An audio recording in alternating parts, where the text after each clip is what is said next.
नमस्कार मेरे प्यारे दोस्तों, आप सभी का हार्दिक स्वागत है आपके अपने YouTube channel study GS with छोटे लाल में। तो प्यारे दोस्तों, पहले तो मैं आप सभी से माफ़ी मांगना चाहता हूँ कि मैं बीच में कुछ दिनों तक वीडियो नहीं बना रहा था। कुछ पर्सनल रीज़न थे प्यारे दोस्तों। तो आज से कंटिन्यू क्लास चलेंगे प्यारे दोस्तों। तो प्यारे दोस्तों, हम इंडियन पॉलिटी में चर्चा कर रहे थे राष्ट्रपति के बारे में, है ना। राष्ट्रपति टॉपिक हमने स्टार्ट किया हुआ था स्टडी में। और प्यारे दोस्तों, राष्ट्रपति टॉपिक में हम चर्चा कर रहे थे किसके बारे में? राष्ट्रपति के चुनाव के ढंग के बारे में हमने पढ़ रहा था प्यारे दोस्तों, हम लोगों ने पढ़ाई कर रहा था।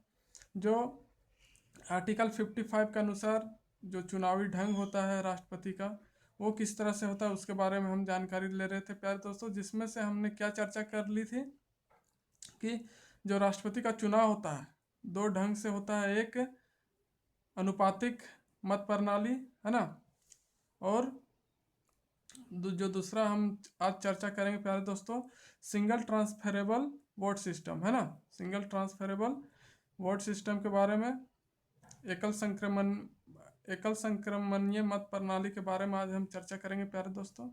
तो प्यारे दोस्तों, बिना टाइम गवाए चलिए आज की क्लास को शुरू करते हैं, है ना, और देखते हैं कि इसमें हमें क्या जानना होता है। एकल संक्रमणीय पथ प्रणाली जो है वो होता क्या है, इसके बारे में आज हम चर्चा करेंगे प्यारे दोस्तों। तो वीडियो में बने रहिए प्यारे दोस्तों। चलिए शुरू करते हैं।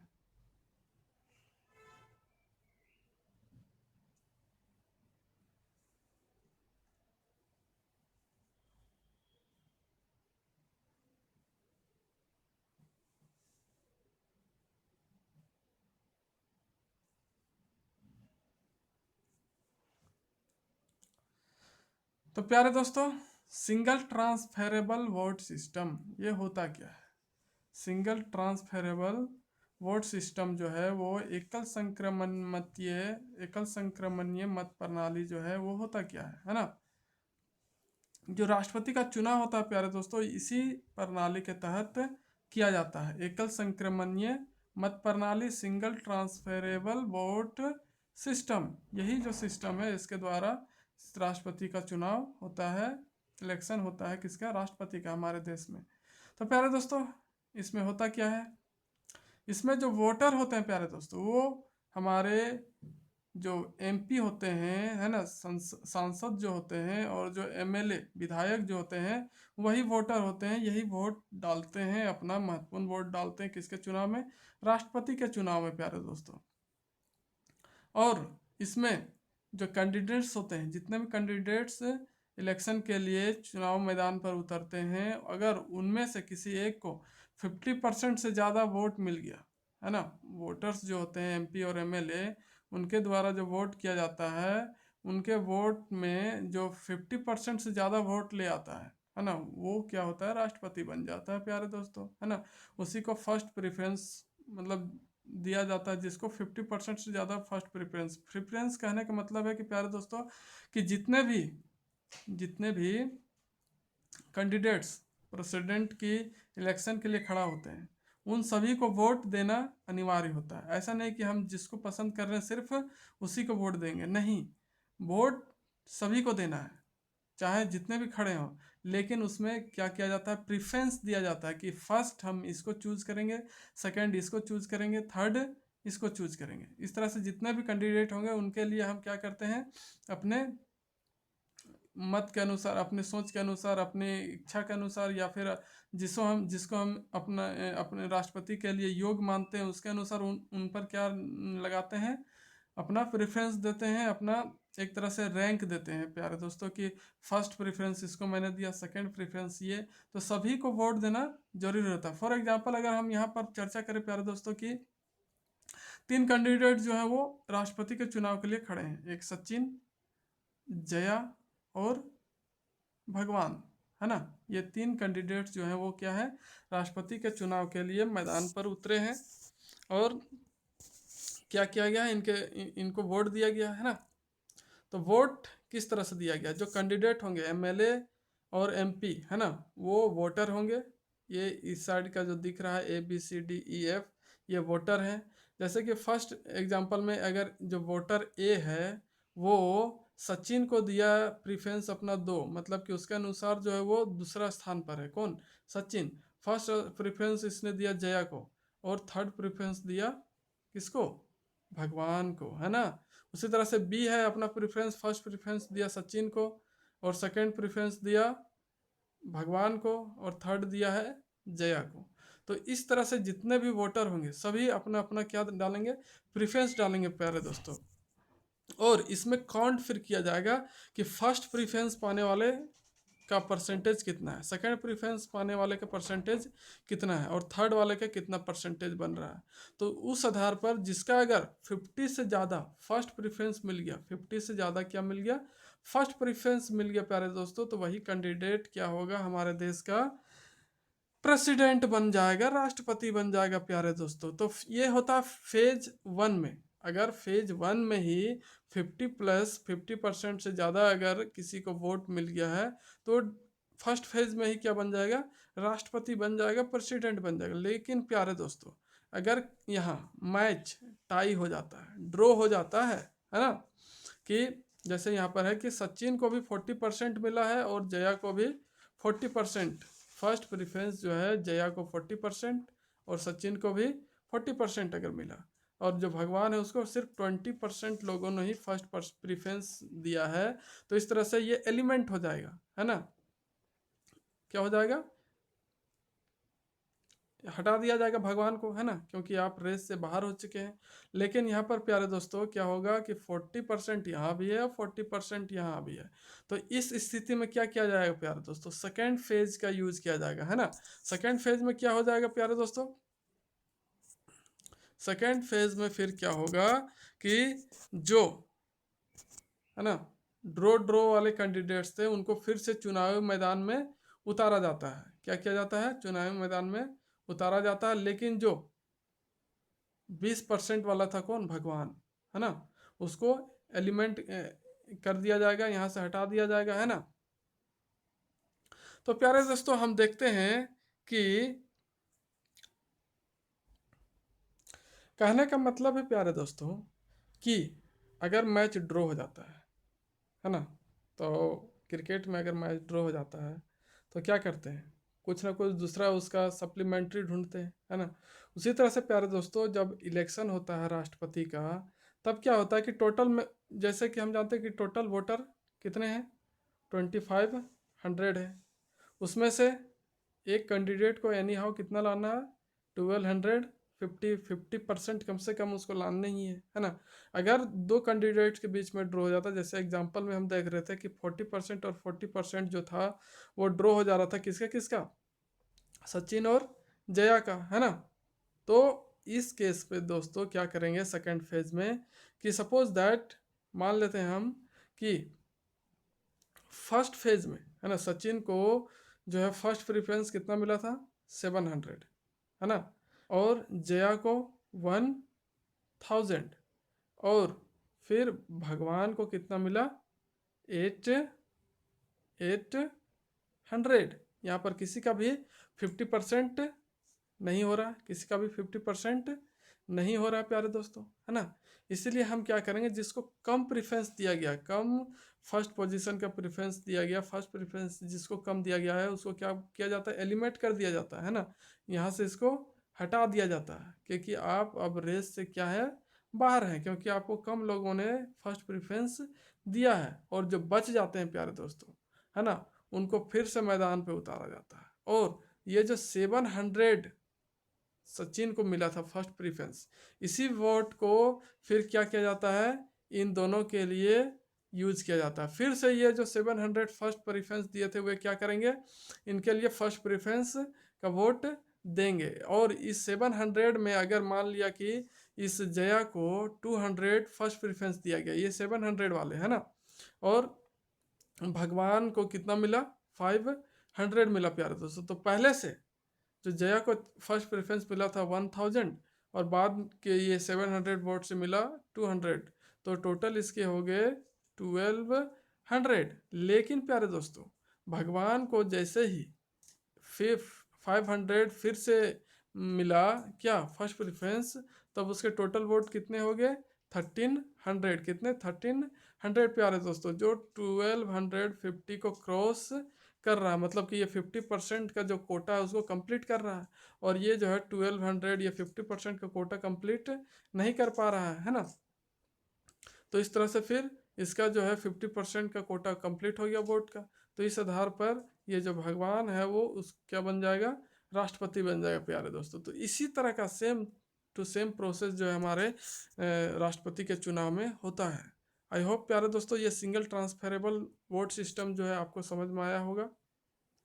तो प्यारे दोस्तों अब आगे चर्चा करते हैं कि जो सेकेंड फेज से जनरली जितने भी राष्ट्रपति बनते हैं हमारे देश में वो फर्स्ट फेज में ही बन जाते हैं, लेकिन अभी तक के हिस्ट्री में जो सेकेंड फेज से इकलौता जो राष्ट्रपति बना है वो कौन है, वीवी गिरी, है ना।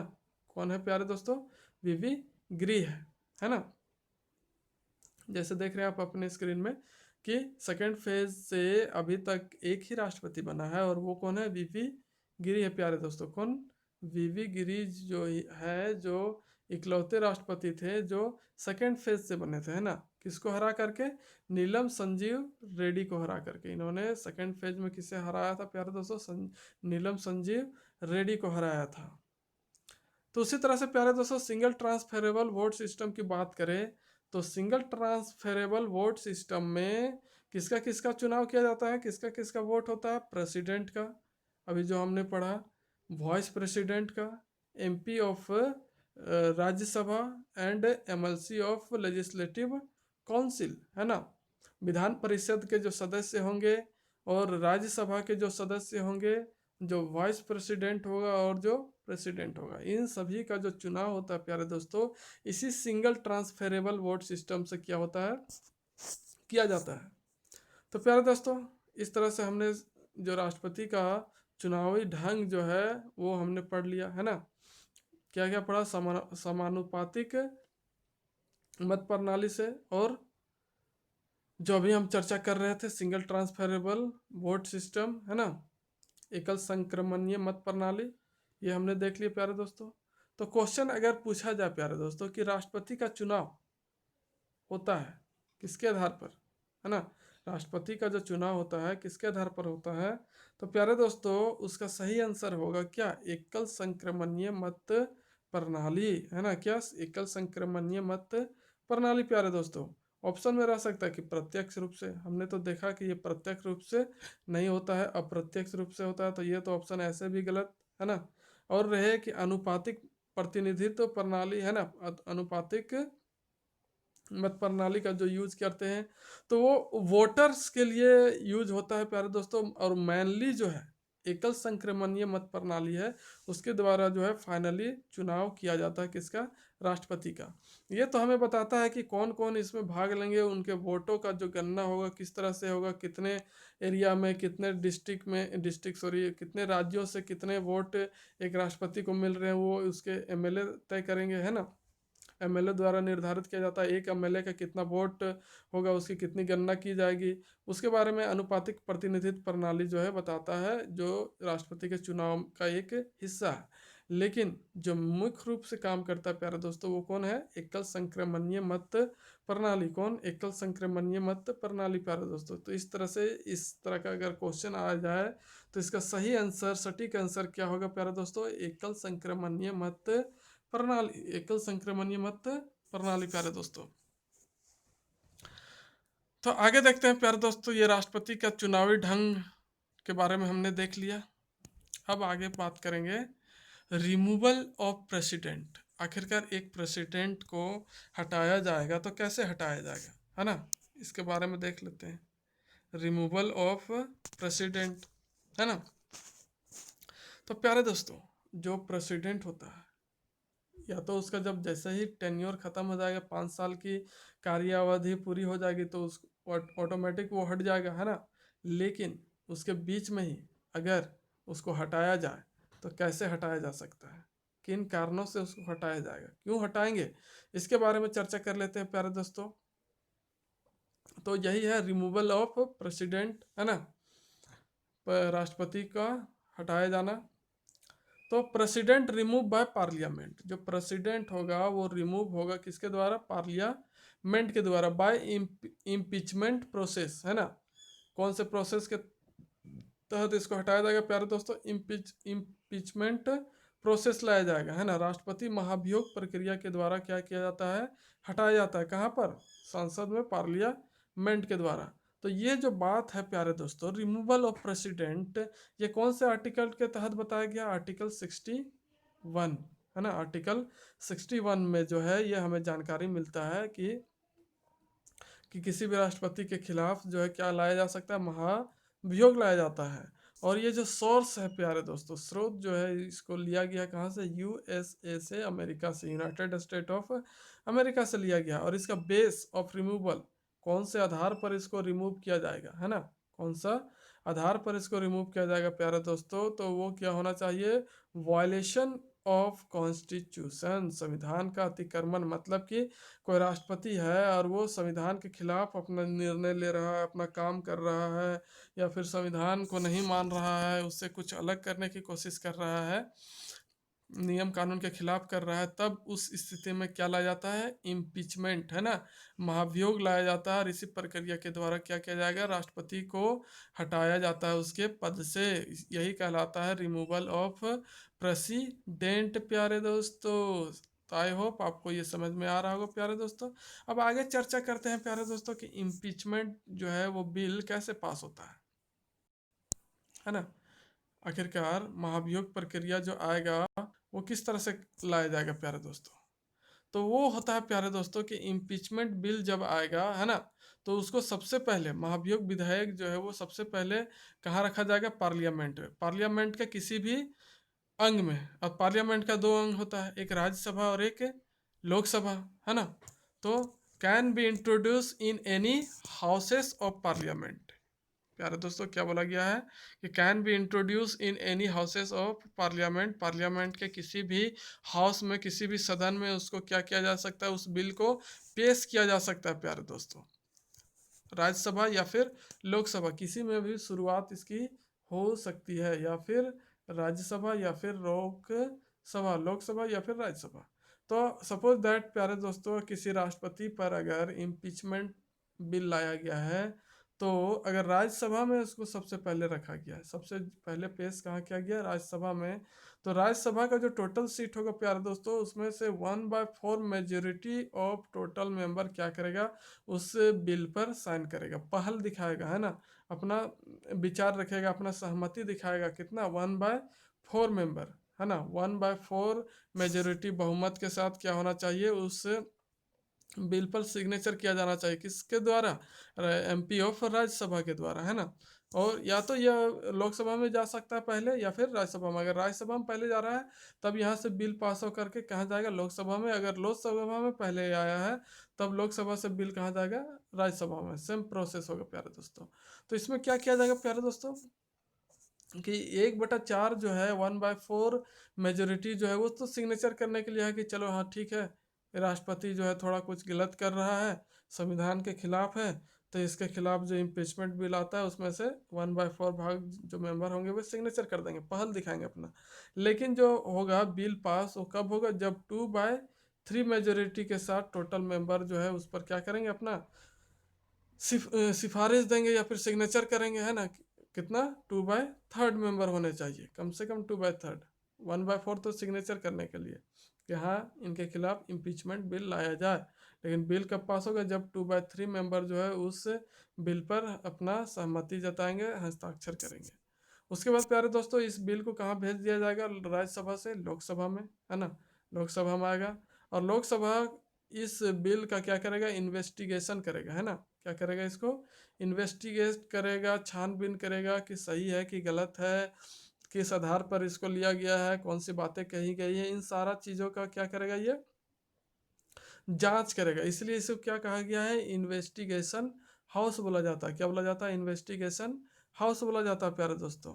उसके बाद अगर ये इन्वेस्टिगेशन पूरा हो जाता है, सही पता चलता है, तब 2/3 मेजोरिटी के साथ ये भी कहाँ से पास होना चाहिए? लोकसभा से, है ना। कहाँ से?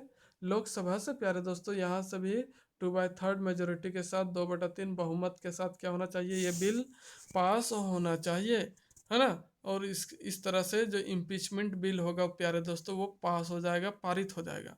और और जब ये दोनों हाउस से पास हो जाएगा ये इम्पीचमेंट बिल, तब जो राज्यसभा का हेड होगा, है ना, राज्यसभा का हेड कौन होता है, उपराष्ट्रपति, तब वो क्या करेगा, इंफॉर्मेशन देगा किसको, प्रेसिडेंट को, है ना, कि आपके खिलाफ जो है इम्पीचमेंट बिल पास हुआ है, और इसकी सूचना किसके खिलाफ कितने दिनों में देगा, 14 दिन के अंदर, है ना। जो हेड होगा राज्यसभा का उपराष्ट्रपति, वो क्या करेगा, 14 दिनों के अंदर ये सूचना किसको देगा, राष्ट्रपति को, कि आपके खिलाफ क्या लाया गया है, इम्पीचमेंट बिल लाया गया है, और आप राष्ट्रपति के पद पर अब रह नहीं सकते हैं, आपको हटा दिया गया है। तो प्यारे दोस्तों, इस तरह से हमने देखा रिमूवल ऑफ प्रेसिडेंट, जो आर्टिकल 61 में आता है ना। और इसका सोर्स क्या है, यूएसए, है ना। और बेस क्या है, इसके ये रखा गया है संविधान का अतिक्रमण, मतलब कि संविधान के खिलाफ संविधान का अवमानना करना, है ना, उसके बातों को नहीं मानना। इस तरह से कुछ काम अगर कोई राष्ट्रपति कर रहा है तो उसके खिलाफ इम्पीचमेंट बिल लाया जाता है। लेकिन हमारे देश भारत में प्यारे दोस्तों आज तक किसी राष्ट्रपति के खिलाफ ये बिल पास नहीं हुआ है, नहीं लाया गया, है ना।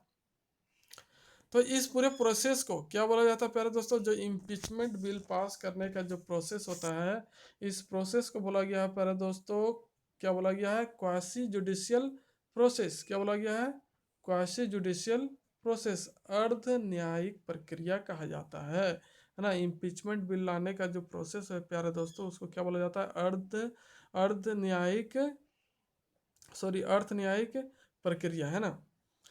तो ये हमने देख लिया प्यारे दोस्तों कि जो प्रक्रिया है इम्पीचमेंट बिल लाने का, उसको क्या बोला जाता है।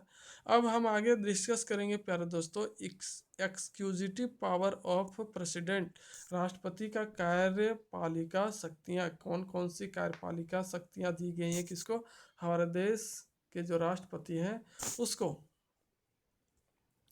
तो प्यारे दोस्तों, पावर ऑफ प्रेसिडेंट हम पढ़ रहे हैं, राष्ट्रपति की शक्तियाँ, है ना, मतलब कि राष्ट्रपति का कार्यपालिकी शक्तियाँ, कौन कौन सा एग्जीक्यूटिव पावर दिया गया है।